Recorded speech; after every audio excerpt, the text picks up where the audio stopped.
కీర్తన గ్రంథం 119వ అధ్యాయము 18వ వచనంలో ఇలా వ్రాయబడింది, నేను నీ ధర్మశాస్త్రమునందు ఆశ్చర్యమైన సంగతులను చూచున్నట్లు నా కన్నులు తెరువుము. పిల్లరం, భక్తుడైనటువంటి కీర్తనాకారుడు ఆశపడుతూ ఉన్నాడు, నీ ధర్మశాస్త్రమునందు ఆశ్చర్యమైన సంగతులను చూచినట్లుగా నా కళ్ళు తెరువు. అంటే నా కళ్ళు తెరిస్తే నీ ధర్మశాస్త్రాన్ని చదువుతాను, నా కళ్ళు తెరిస్తే నీ ధర్మశాస్త్రంలో సంగతులను చదివి నేను గ్రహిస్తాను, అందులో ఉన్న ఆంతర్యాన్ని, దేవా నీ ఉద్దేశాన్ని నేను అర్థం చేసుకొని ఆ ప్రకారంగా జీవిస్తాను అనేటువంటి ఆశ అతనికి ఉండి అతను నా కళ్ళు తెరువు. తెరిస్తే నీ ధర్మశాస్త్రంలో వాక్యాలను నేను చదువుతానయ్యా. ప్రియ సహోదరి సహోదరుడా, ఈరోజు గురుడివాడిగా ఉన్న భర్తమై అతను కళ్ళు తెరవబడితే దేవుని మహిమపరచాలని, అతను కళ్ళు తెరవబడితే దైవ గ్రంథంలో ఉన్న విషయాలు చదవాలని, గ్రహించాలని ఆశపడుతున్నాడు. ప్రియ సహోదరి సహోదరుడా, నీ జీవితంలో భర్తమైకి ఉన్నటువంటి లోపం నీకు లేదు. కళ్ళు స్పష్టంగా కనబడుతూ ఉన్నాయి, కానీ ధర్మశాస్త్రాన్ని చదువుతున్నావా? ధర్మశాస్త్రంలో సంగతులను గ్రహించడానికి నువ్వు ప్రయత్నం చేస్తున్నావా? ఈరోజు నీ చేతిలో ఉన్న బైబిల్ గ్రంథాన్ని నువ్వు కేవలం నామకార్థంగా దాన్ని మోస్తూ ఉన్నావా? ఆచారపూర్వకంగా దాన్ని పట్టుకొని దేవుని మందిరానికి దైవ కార్యక్రమాలకు వెళ్ళి తిరిగి దాన్ని పట్టుకొని వస్తూ ఉన్నావా? లేక నీ చేతిలో ఉన్న గ్రంథాన్ని ప్రతిరోజు చదవగలుగుతున్నావా? చదివి అందులో ఉన్న విషయాలను గ్రహించగలుగుతున్నావా?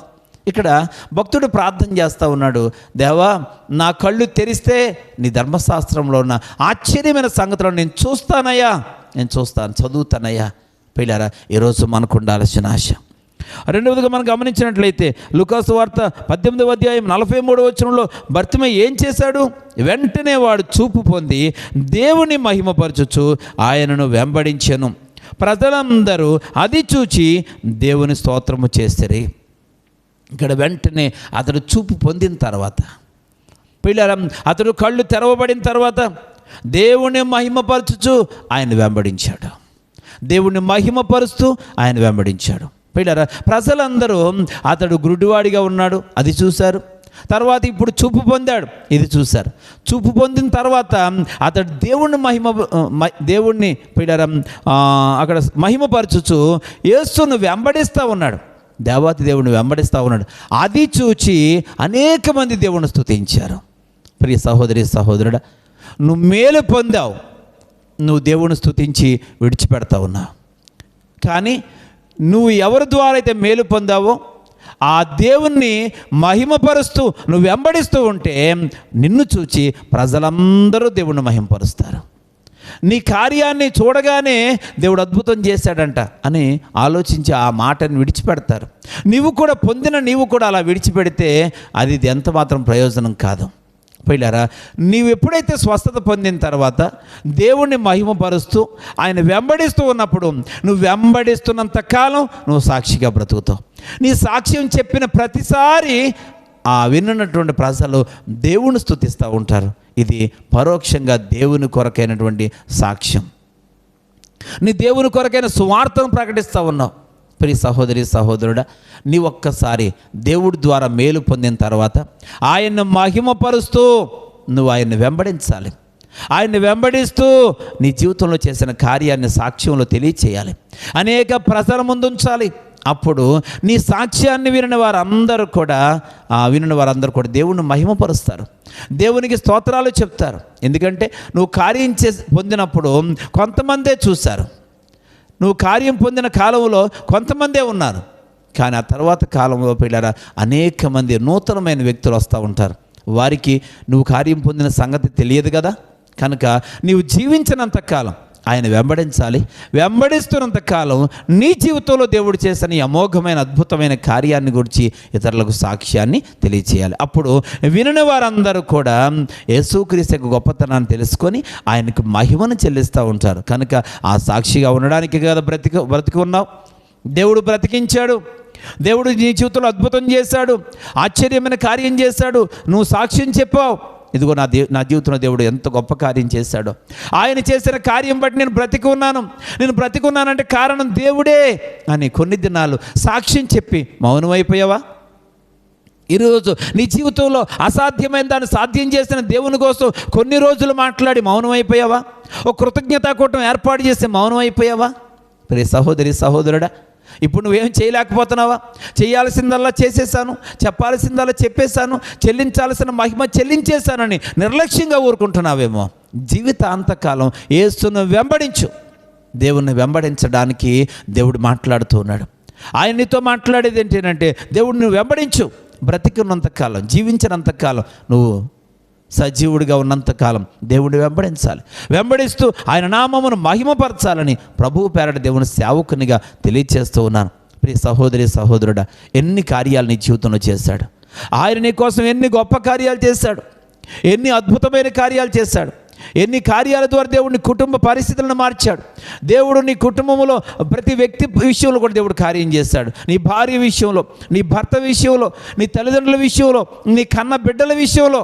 ఈ యవ్వన కాలంలో నీ బిడ్డలు చెడిపోతూ నాశనం అయిపోవడానికి ఇష్టపడుతున్నప్పుడు దేవుడు వారిని తప్పించాడు కదా. దేవుడు నీ కుటుంబ పరిస్థితులన్నీ మార్చివేశాడు కదా.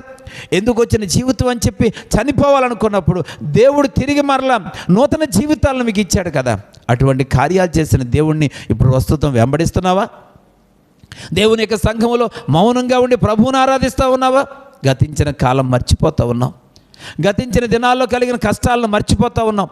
నీ కుటుంబంలోని అశాంతిని గురించి నువ్వు జ్ఞాపకం లేవేమో. అప్పుడు క్షోభను అనుభవించావు. ఎందుకు వచ్చిన బ్రతుకు, ఎందుకు వచ్చిన జీవితం అని కుటుంబాన్ని బట్టి, అప్పుల సమస్యలను బట్టి, అనారోగ్యాలను బట్టి, శత్రువులను బట్టి ఎంతగానో వేదనకు గురైపోయావు. కన్నీళ్లతో బ్రతికావు, కన్నీళ్లతో ప్రార్థన చేసావు. దేవా, ఈ పరిస్థితి నుంచి విడిపిస్తే జీవితాంతకాలం నీతో ఉంటానయ్యా అని మాట ఇచ్చావు. కానీ మాట నిలబెట్టుకుంటున్నావా? కృతజ్ఞత కలిగి ఉన్నావా? దేవుడిని మహిమపరిచే బిడ్డగా ఉన్నావా? దైవ సన్నిధిలో విధేయత కలిగి ఉన్నావా? ఒక రకమైన మూర్ఖత్వం, ఒక రకమైన గర్వం, ఒక రకమైన అహంభావం, అవిధేయతకు చోటిచ్చి ఈరోజు నిర్లక్ష్య వైఖరిని కలిగి ఉంటా ఉన్నావు. ఏ దైవజనుడైతే నీ కొరకు ప్రార్థించాడో, ఏ దైవజనుడైతే నీ కోసం కన్నీళ్లు గార్చాడో, ఏ దైవజనుడైతే ఉపవాసముని ప్రార్థన చేస్తూ ఉన్నాడో, ఈరోజు ఆ దైవజనుడిని వేలెత్తి చూపిస్తూ ఉన్నావు. ఆ దైవజనుడికి వ్యతిరేకంగా మాట్లాడడానికి పూనుకుంటున్నావు. వ్యతిరేకంగా మాట్లాడేవారితో జట్టు కడతా ఉన్నావు. ఇది న్యాయమా? ఇది నీ జీవితంలో నీ మనసుకి ఎలా అంగీకారం అవుతూ ఉంది? ప్రియ సహోదరి సహోదరుడా, ఏ సంఘం అయితే నీ కొరకు ప్రార్థన చేశారో, ఏ వ్యక్తులైతే నీ కొరకు ప్రార్థన చేశారో, నీ కుటుంబ సభ్యులు నీ కొరకు ప్రార్థన చేశారు. నువ్వు కష్టకాలంలో ఉన్నప్పుడు, నువ్వు రకరకాల వ్యసనాలకు బానిసైనప్పుడు, నీ జీవితంలో చేయరాని కార్యాలు చేస్తూ ఉన్నప్పుడు, నేను ప్రేమించి నీ వలన కలుగుతున్న బాధ అంతటిని భరించి సహించి నీకోసం ఉపవాసాలు ఉండి దేవునికి మొర్ర పెట్టినటువంటి నీ భార్య, లేక నీ భర్త, నీ బిడ్డలు, నీ తల్లిదండ్రులు, నీ సంఘం, నీ ఆత్మీయ తల్లిదండ్రులు నీ కొరకు ప్రార్థన చేశారు. ఈరోజు వారు నీ కోసం చేసిన ప్రార్థన, త్యాగం, ఈ యాగం ఈరోజు ఏమైనా? వారిని ప్రేమించగలుగుతున్నావా? వారిని గౌరవించగలుగుతున్నావా? వారి ఆప్యాయత కనపరచగలుగుతున్నావా? వారితో కలిసి ఉండడానికి ఇష్టపడుతున్నావా? అంటే కష్టం నుంచి, శ్రమ నుండి విడుదల పొందిన తర్వాత ఈరోజు వెన్ను చూపుతున్నావేమో. దేవుని సహోదరి, దేవుని బిడ్డలారా, ఈరోజు గమనించుదాం. ఎవరైతే మన కోసం, మన శ్రేయస్సు కోసం కన్నీరు గార్చారో వారితో ప్రేమగా ఉందాం, కలిసి జీవిద్దాం, కలిసి మాట్లాడదాం. దైవజనుడు, దైవజనురాలు లేక సంఘం, పిల్లల సహవాసం, ఏ రకమైన వైషమ్యాలు పెట్టుకోకుండా ప్రేమతో కలిసి జీవిద్దాం. ఇప్పుడు పరిస్థితి మారిన తర్వాత మనకెందరో పరిచయం అవుతూ ఉంటారు. మనం బ్రతికి బట్టకట్టిన తర్వాత, మన పరిస్థితులు మార్చబడిన తర్వాత ఎంతోమంది మనకు స్నేహితులు అవుతారు. ఎంతోమంది సలహాలు, సూచనలు ఇచ్చేవారు ఉంటారు. అంత మాత్రాన కష్టకాలంలో నువ్వు బ్రతకడానికి కారణమైన వాళ్ళని నిర్లక్ష్యం చేస్తావా? అది నీకు తగునా? ఇది సరైన విధానం కాదని ఇప్పటికైనా ఆలోచించి నీకోసం త్యాగం చేసిన వారిని మనసులో పెట్టుకో. నీకోసం గంటల తరబడి సమయాన్ని వెచ్చించిన వారిని మనసులో పెట్టుకో. కృతజ్ఞత కలిగి ఉండు. దేవునితో సాంగత్యం చేస్తూ ఆయన వెంబడించు. ఆయన్ని వెంబడిస్తున్నంతకాలం దేవుణ్ణి మహిమపరచు, దేవుణ్ణి ఘనపరచు. కృతజ్ఞత కలిగి ఉందాం. గర్వం, అహంకారం, అవిధేయత ప్రస్తుత పరిస్థితులను బట్టి నీకు వస్తాయి. కానీ గత పరిస్థితులు అలాంటిది కాదు కదా. అప్పుడు నీకు ఇవి లేవు కదా. అప్పుడు నీకు ఇలాంటి ఆలోచనలు రాలేదు కదా. ఇప్పుడు ఎందుకు వస్తున్నాయి?